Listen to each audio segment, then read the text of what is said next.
Hey y'all, it's your girl Millie Chine. And I'm here with Nene Leaks. And, she said that she was not able to get a podcast. She wasn't able to get a talk show. She said they've had talks about it. And it just ended in a no. So she has gone back to her YouTube channel. And she said, I'm back. I'm here to talk about me. You can see me with makeup. You can see me without makeup, like you're seeing me right now. But she went on into some other things, and I don't know, it's just something I feel like it's just, she should have just stopped with the Carlos King interview. Let's just get into it.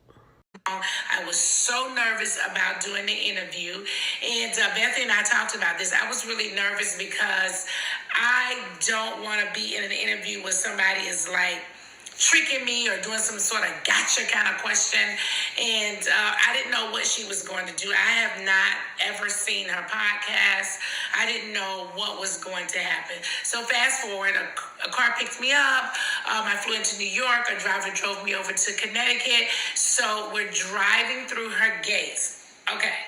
Bethanny lives on an estate that is like acres and insane. So 100% I understand where Nene is coming from, because coming off of the Carlos King interview, it was very controlled, it was very comfortable, it seemed like a safe space because they knew each other, they've worked together, and he is not there for a gotcha situation. Bethanny is a wild card, and Bethanny is always out for herself. So I understood Nene in that area. But she talks about how she rolled up to Bethanny's estate. She has all these houses. She has an apple tree in the yard. She has trampolines. And she has all these homes. And Bethanny was in the main house. And she went to a cottage. You're going to hear this. Nene feels like she deserves that also. Let's keep going. I want to just be honest. So as I was pulling through her gates, I started thinking to myself, now we started at the same point, and wow, look at all of this. It was like, this cannot be a person that was a reality star. Could not be for real. And not that, reality stars can't make all this money, but it was just sort of like, for me, it was kind of like, I don't know, like, wow, we started in the same place, and look where she is. And I, literally have done Broadway, scripted shows, every freaking reality show it is. And I was just, you just can't help but think like, wow, we started at the same point, and she is, it's just, I'm just being honest about how I was thinking. And I really was thinking like, wow, she is so far, and I'm still, working my ass off. See, it's a difference, right? And what Nene really wanted to say was, we started at the same time. I can't believe she got this and I don't have it. Let me explain to you why you don't have it. You don't have it because your focus was not like Bethanny's focus. First of all, the girls in New York were just different from the girls in Atlanta, right? They literally already had it. Even though they said that Bethanny was at the bottom of the totem pole, Bethanny came from money. She had a vision of something. She honed into it. She left the show, came back to the show, and she did what she was supposed to do, right? She had a product. Skinny Girl took off. Eventually, she sold it for millions, maybe almost billions. She had a work ethic. She was not worried about the Lanithia Lounge or these people in your closet or the fashions. It's just a different situation. Let's keep going. And in her basement area is where she has like her podcast set up, which was really, really nice. And we didn't talk about like, these are the questions we're going to go over. This is the stuff we're going to say. We didn't talk about any of those things, which is why I was like really, really nervous, because I was scared that it may be something asked of me that I personally did not want to answer. So Nene went on to say that, you know, like when she is in an interview, she's an open book, and she talks about whatever she wants to talk about, and what she doesn't want to talk about, she doesn't talk about it. But my thing is this: if Bethanny can get some microphones and some speakers and put it down in the basement of the cottage, like, why can't Nene do the same thing and get a Spotify situation? Right? She can just do a podcast. Is she only able to do YouTube? Like, have they just banned her from these other places? I'm so confused by this. Let's keep going.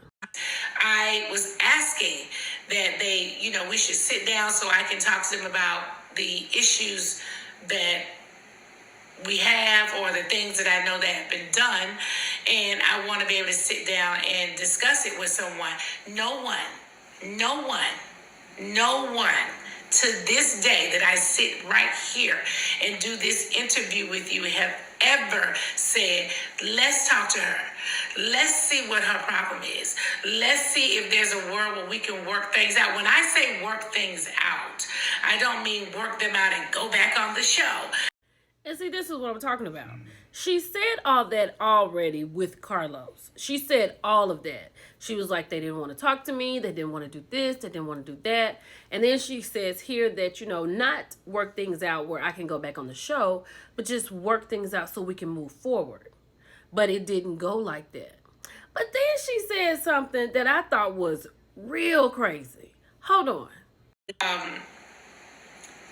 Being that they are still profiting off of me with being the number one meme everywhere, memes all over the place, and I'm the only housewife that have that many memes out there, nobody else, so they're still profiting off of me in that way and running episodes that they're still profiting off of me. And I feel a conversation was warranted because I figured out what was going on. Hold up. Profiting from memes? Like, I use Nene memes. Like, everybody uses her memes. Memes are not a profit, right? And then she went on to say, like other shows. Like, that's the Bethanny part of it. Because Bethanny is fighting for residuals for the Housewives who are no longer on there, whose shows fully run on Bravo and Peacock. But memes, Nene, like, that's reaching. You can't profit off of memes. To have a plan for my life, like, you can't work, you can't do this, you can't do that. I'm not in that circle anymore, so I should be able to just move on with my life and go and work like anybody else that's in the industry that's working.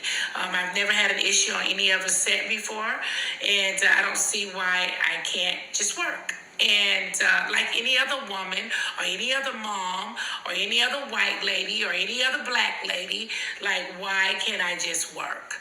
So I don't want to stay in this place. I don't want to continue to talk about it, because when you do, I feel like it brings you down. What is it that's impeding her from actually working? Right, she's doing these Poise commercials. She has this women empowerment thing going on. But what is it? The reason this woman keeps saying that she just wants to work like anybody else. Let's get into her talking about products. Hold on. Because I would have to say that Bethanny and I were probably the two biggest players for the Housewives franchise. And she had a great product. Her product did really well. She made a lot of money with that product. I was never really allowed to have like a product or an endorsement deal or a podcast or a talk show. Like, when I said I was never like allowed, which sounds so stupid, but that's what confuses me. Candy has products. Sheree has invisible products. Drew made up a product. Kenya has a product. So why couldn't Nene have a product? They just say everybody can have one but you. Now I'm going to show you the difference between Nene and Bethanny, right? Because Nene asked her, would she have done what she did?